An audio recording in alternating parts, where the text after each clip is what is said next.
All right, y'all, today we're going to talk about the RHO and the leveling kit. We're going to include a little bit more information to a specific video on your alignment, what's different, what needs to be done, what processes need to be done on the RHO versus the old one.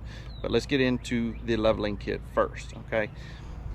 What I have is the Rogue Offroad kit. I'm going to show that to you in just a minute, and I'm fixing to put that on the truck. But right now, when I did a short earlier, you see me do the Rough Country kit, which I put the Rough Country kit on my truck, and I just installed the front. I did not do the rear.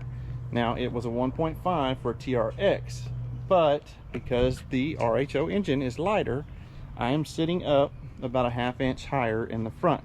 Netted me almost 2 inches. Now, in that scenario, if I was running 37s, that would be great, and also probably need to do a differential drop if I'm going to do that, okay? Just because when you get in these trucks, they raise, your CV joints increase in angle, and you're putting a lot of tension on them. So, for me, I'm going to stick with the 35s.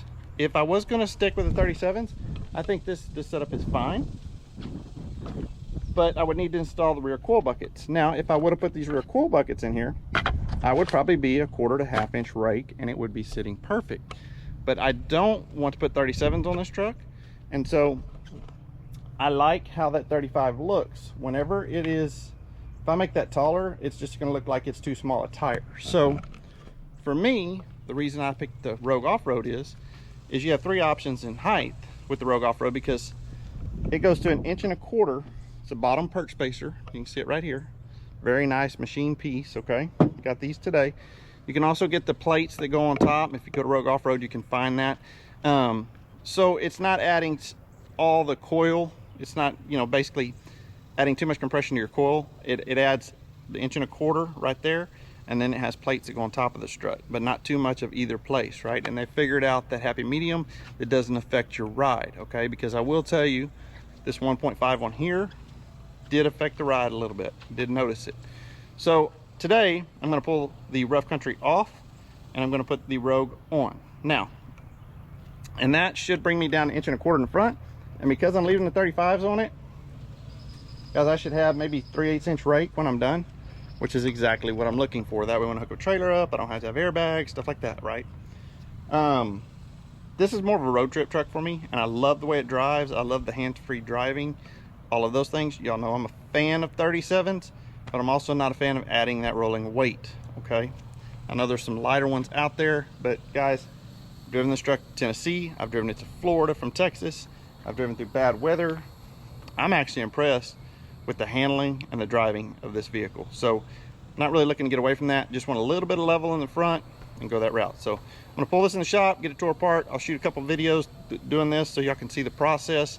I'm gonna pull the Rough Country off, put the Rogue on, and then things that have to be done. Okay, we're gonna talk about the alignment. So we put this thing on a Hunter alignment rack, alignment zeroed out, everything's perfect, okay? Problem is because of the hands-free driving on this truck, and it has the new system. I can't remember what it's called, Atlantis, something. Not a lot of, even the new Hunter machines aren't able to communicate with the ECM on these, okay? Because they do not have, you can't hook alpha OBD up, you know, none of that stuff. So one of the things you're gonna have to do is, after you do the alignment, it needs a rack reset, okay? Now what happens with mine is, it pulls to the left for about 10 minutes when it's cold in the mornings, and then it times out and it drives fine. The self-driving even does fine. But I need to get that rack reset done. So I'm gonna take it to the dealer in the morning. They're gonna do the alignment, they're gonna do the rack reset on it, okay? There's also an update if you had one of the first versions like I have.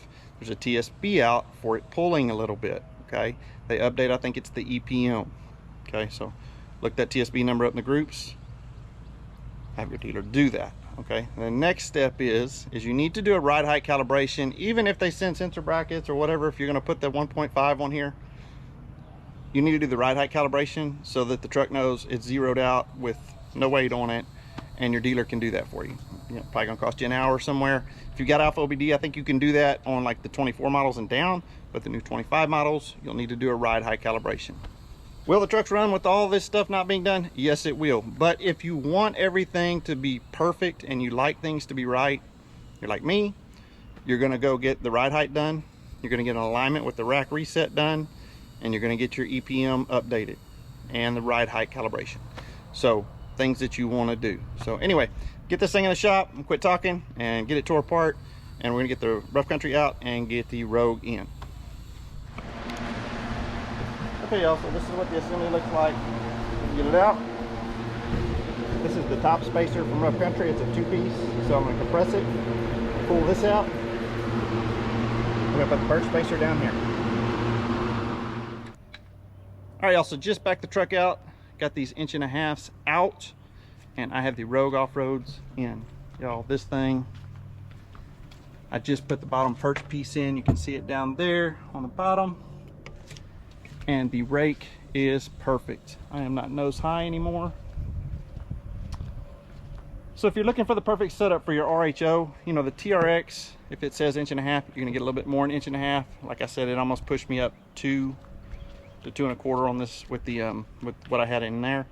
And you know, this, I can definitely tell the ride's better. So like I said, it's not a collaborative link or anything. It's just Rogue Offroad's website. I'm dropping it below. If you wanna go get you a set of these, guys, this is the perfect setup.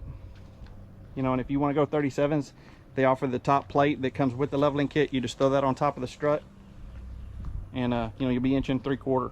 But for me, this came out perfect, and it was exactly what I'm looking for.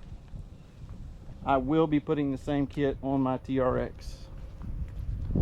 So if the video helped you any, please hit that like and subscribe. Sorry it's a little windy today. And then tomorrow I'm gonna take this thing into Victoria Dodge. We're gonna get the alignment done, and I'm gonna go over the 4 processes they're gonna do, why it's in there. So stay tuned, and then we're gonna drive it afterwards and see how it is.